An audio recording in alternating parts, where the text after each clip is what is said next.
Bismillahirrahmanirrahim. Assalamualaikum warahmatullahi wabarakatuh. Salam sejahtera untuk kita semua. Saudara, sahabat, di video saya yang sebelumnya saya sudah share bagaimana memulai usaha. Kebanyakan di antara kita bingung memulainya, banyak faktor di antaranya modal. Apalagi di sektor properti.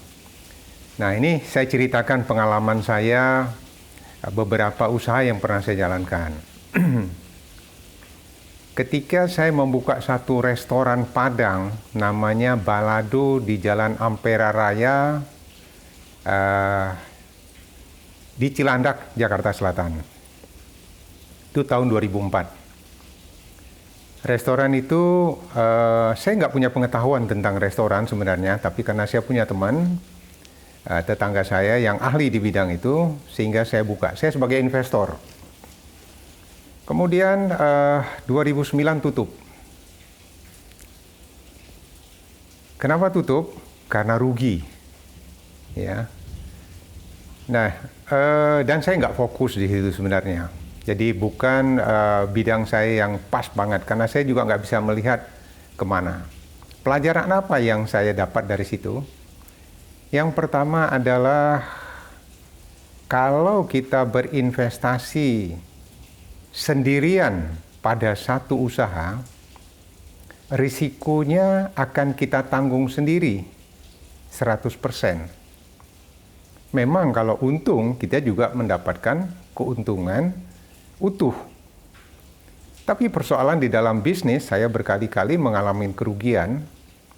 Kalau kita melakukannya secara sendiri, ya, artinya kita berinvestasi pada satu usaha dari modal kita sendiri 100%, resikonya pun jadi besar banget karena kita yang menanggung sendiri.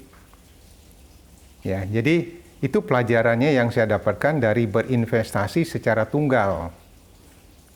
Kenapa saya sarankan berkali-kali untuk berkongsi? Karena saya juga pernah berinvestasi di toko-toko Indomaret, di mana di situ berinvestasinya karena kesempatannya agak sulit saya mendapatkan secara tunggal dan saya juga nggak begitu paham di bisnis itu. Akhirnya secara tidak terencana, saya melakukan investasi bareng-barengan, jadi patungan atau berkongsi kalau istilah saya ya. Jadi dari sana saya belajar, ternyata risikonya lebih kecil. Karena apa? Dalam satu toko bisa punyanya 5 orang, sampai kita waktu itu sempat sampai 20 orang dalam satu toko. Jadi ada beberapa toko yang saya ikutan. Saya bagi investasinya ke beberapa toko dengan cara kita patungan. Setiap toko kita punya lebih daripada 1 orang. Nah, saya lihat dari toko-toko tersebut ada yang untung, ada yang rugi. Ruginya sejak saya pertama masuk sampai terakhir saya jual juga masih rugi gitu. Nah, inilah pelajaran yang saya dapatkan. Kalau kita mau berbisnis, sebaiknya investasinya tidak tunggal.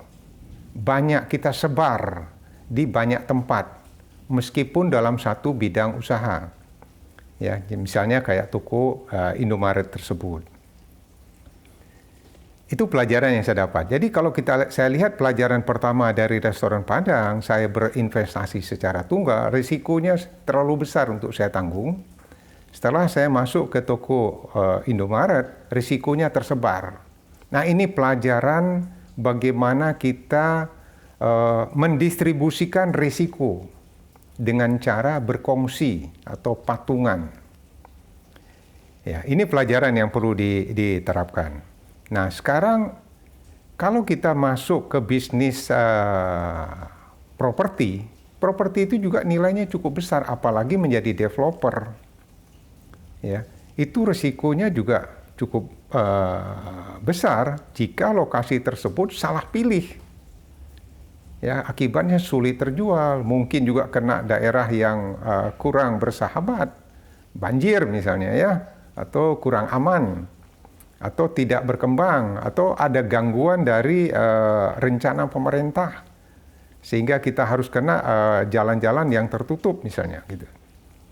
Jadi semua bisnis ada risiko, oleh sebab itu caranya patungan atau berkongsi itu lebih baik. Meskipun labanya tidak kita peroleh secara utuh, tapi juga risikonya tersebar. Inilah cara yang paling sederhana jika kita tidak punya modal yang besar. Caranya adalah patungan atau berkongsi.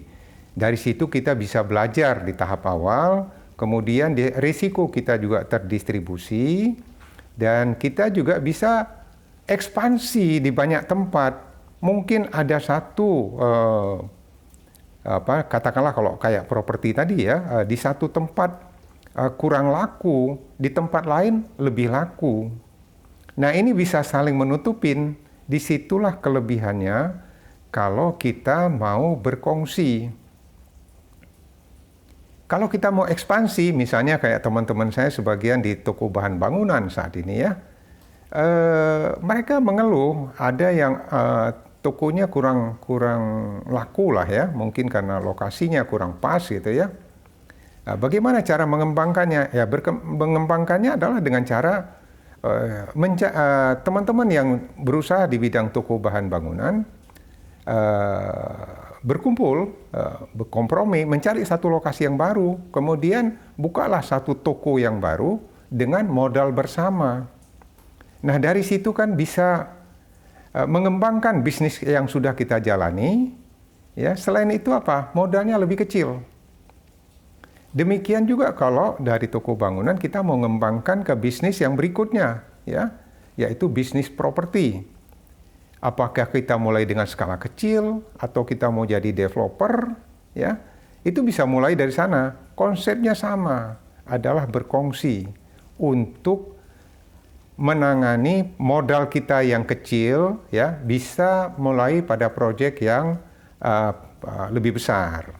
Caranya berkongsi. Selain itu memecah risiko sambil kita belajar tambahan wawasan di lokasi-lokasi yang baru.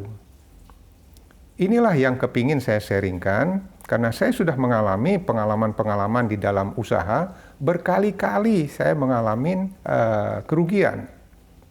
Nah, dari pengalaman saya berusaha membuka usaha restoran Padang, itu menjadi pelajaran yang sangat luar biasa yang saya dapatkan.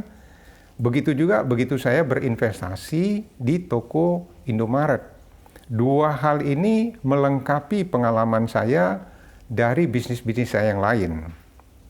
Nah, sharing inilah yang kepingin saya tekankan. Memang berkongsi itu juga ada plus minusnya.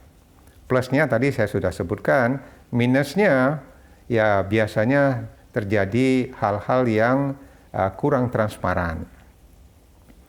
Ya tentu caranya yang paling bagus adalah kita buat legalitasnya atas nama perusahaan, karena undang-undang perusahaan itu, PT ya, perusahaan terbatas, itu lebih jelas. Dan kalau kita mau keluar dari bisnis itu, cukup dengan menjual sahamnya saja. Ya, kalau kita berinvestasi pada satu properti, katakanlah, kita beli satu rumah atau satu ruko, sebaiknya atas nama perusahaan. Masalah HGB nggak ada jadi masalah, karena itu secara legal kuat. SHM sama HGB itu sebenarnya sama saja. Ya, tapi kalau kita masuk nama kita ke dalam satu sertifikat hak milik SHM, sulit kita melakukan penjualan dan biayanya lumayan besar. Tapi kalau atas nama PT, kita bisa jual saham sesuai dengan kebutuhan kita. Nah itu sekilas cara berkongsi, cara memecahkan risiko, cara mengatasi jika modal kita kurang, dan cara memulai usaha. Demikian sharing singkat saya, semoga ini bermanfaat buat kita semua. Terima kasih. Assalamualaikum warahmatullahi wabarakatuh. Salam sejahtera untuk kita semua.